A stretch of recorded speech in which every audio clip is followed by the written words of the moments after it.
Well, hello and welcome back to the Shallow Proclamation with myself, Thomas, and... myself, Paul. Thank you. Yeah, so you've seen classic Doctor Who before. I've only been watching from 2005 onwards, but it is a while since you've seen what we're about to see.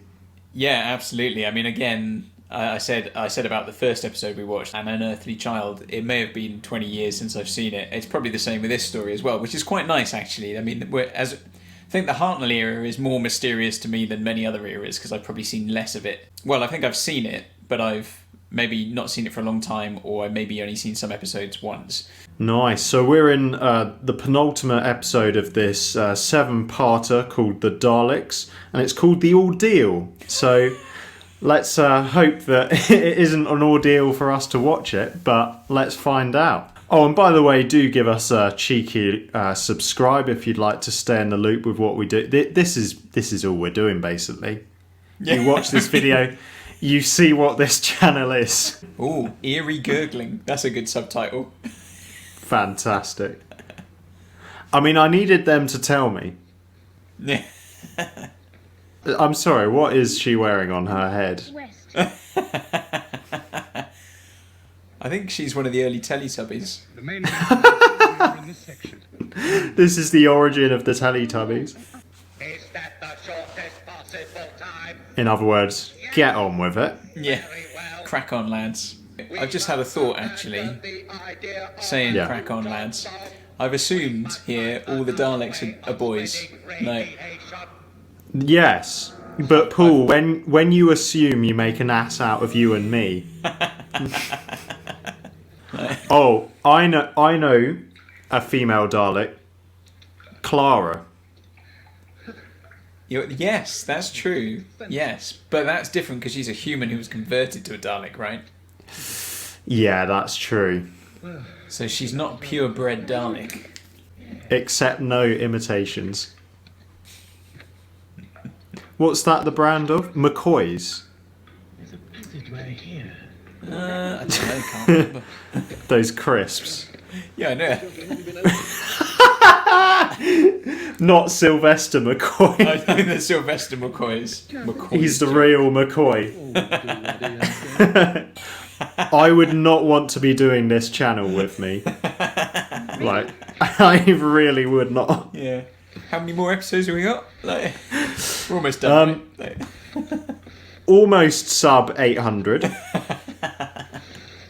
you sure you're all right?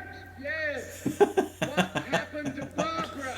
It just reminds me of Austin Powers, the guy, like Will Ferrell's character. I seem to have fallen down the cliff. But I'm not dead, I'm still alive. Barbara, let down your ladder of hair.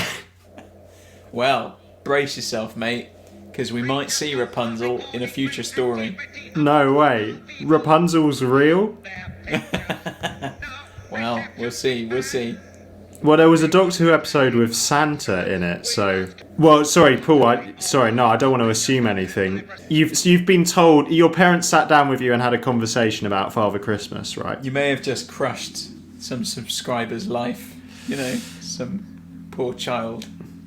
If I have, I'm... Well, I'll say no more. Direction.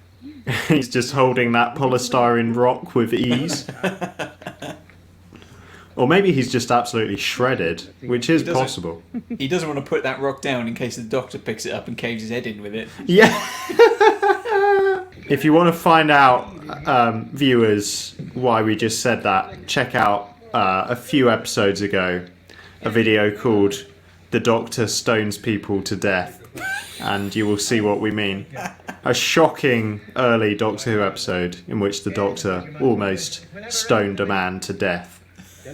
They're quite real, though, actually, some of these characters, in the sense that, like, you know, they're not just crazy, they're not just, you know, massive jacked up heroes who are like, we're just going to go and do this. You're getting, you know, some realistic reaction, I suppose, to being thrown into a situation like this. That's true. They are jacked up, though, aren't they?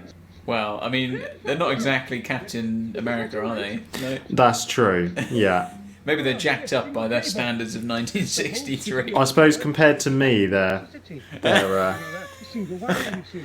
Yeah. Right here. There.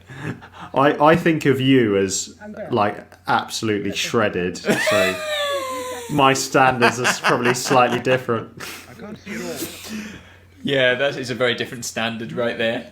I mean, you're even wearing a Superman, like the Superman t-shirt. Just going to burst out of it in a minute. We talked about the Dalek design before, that Raymond Cusick was the guy who came up with it as opposed to Ridley Scott because he wasn't available. Yeah.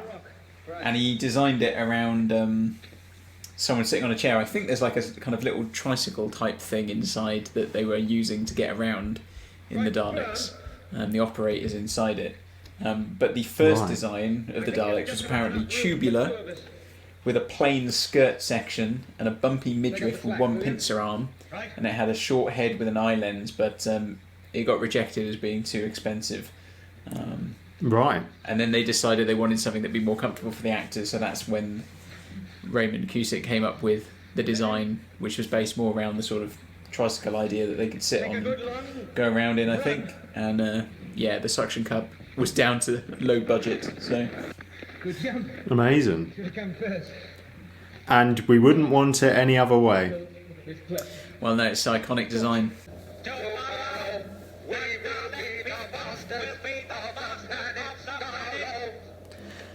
That's always... I always find that quite chilling when they do their chant together. Yeah, it probably would have been a little bit more chilling if they'd actually managed to say it in time with each other then as well. Yeah, and they said something different to each other. Like one was saying we and the other was saying the Daleks. I can't think of a design of a kind of an alien that's better than the Daleks. The more successful alien designs are the ones that look very inhuman in a way. Like the xenomorph from Alien is completely different. A lot of aliens in films and TV shows are kind of hominids, aren't they? And they're just sort of humans with big eyes or something. Have you been reading the Thesaurus again? Like, we're throwing out the big words there. Now your sass level has increased exponentially. What's that shot though? Is that like he's going fishing? So is that through one guy's legs to another? That was quite a nice shot. In fairness, like Nutmegged. Seven Nation Army just going through these. That's a good shot. I like that. Keep hanging there. I think he's giving it a bit much though. He's slightly chewing the scenery there. Like. He was making the most of his screen time there.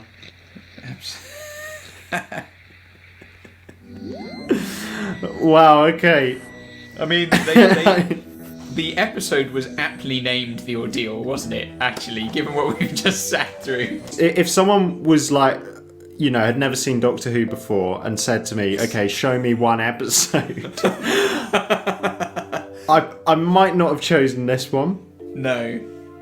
No, episode 6 of a story is a strange place to start, particularly one called The Ordeal. Yeah.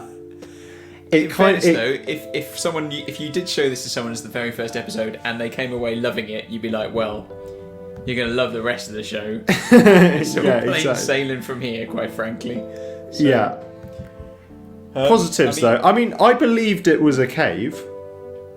I think partly because it was so dimly lit that it could have been anywhere, but I mean, it was convincing. I mean, it looked like a kind of grief hole for most of. But I actually just quite like that shot near the end of the guy hanging on the rope, even though he certainly hammed it up a little bit. I mean, the shot though of him, you know, looking down, is against the face of the rock there. I'm hopeful for the final episode of this 7-parter though. Well, I was going to say near the end of that episode, yeah. I mean, it felt like those last 2 episodes, particularly episode 6, was a bit of filler. But you're thinking to yourself, episode 7 is going to be an absolute banger now to like round this off. Like Terry, you can tell Terry's just been sitting there thinking, I've got it all planned for the end of the story. Just need to bulk it out in the middle. So he's just hedging. You know, he's just filling it out. So I reckon at the start of this one, we're going to be in. It's going to be good. Yeah, I mean, if multiple episodes in one story are filler, then it's basically polyfiller, isn't it? That was the name Anyway, of that's the end of this a week's... girl I used to know. No, actually, polyfiller. Cool. So, On that note, can you please do the conclusion, because I've lost it. you've absolutely lost it. It's 18 minutes past 11 in the evening, and you've clearly been working all day too long, and you've lost the plot. Alright then, so let us know if you could find anything positive in that episode, and let us know your thoughts on it, and hit like and subscribe, and then join us for part 7, the finale of the first ever Daleks story.